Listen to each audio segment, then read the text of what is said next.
quoi ressemble Summerhill? Pour commencer, les cours y sont facultatifs. Les élèves peuvent les suivre ou ne pas les suivre selon leur bon vouloir. Et cela pour aussi longtemps qu'ils le désirent.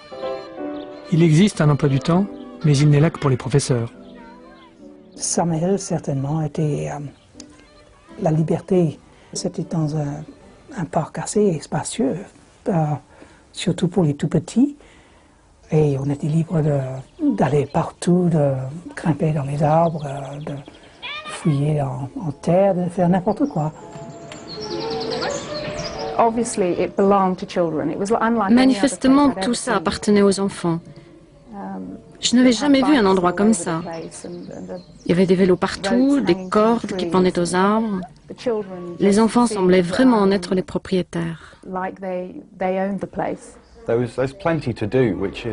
Il y avait plein de choses à faire, et à mon avis, ça avait autant de valeur que d'aller en cours.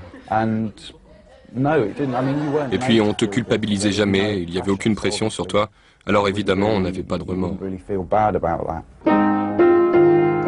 Aujourd'hui, Summerhill a 75 ans et résiste toujours face aux modèles officiels.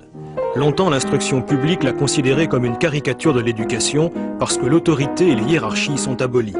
À ses débuts, une partie de la presse anglaise l'a baptisé « l'école où l'on fait ce qu'on veut » et souligne ses aspects les plus scandaleux.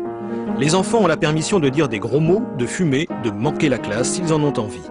Ils savent tout sur le sexe et ils appellent le directeur ce pauvre taré de Neil, non pas dans son dos, mais en face.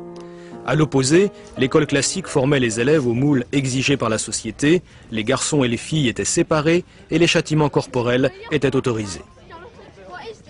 En créant Summerhill, Neil rompt radicalement avec toute pédagogie. Il veut une école qui sert les besoins de l'enfant plutôt que l'inverse, c'est un monde à l'envers.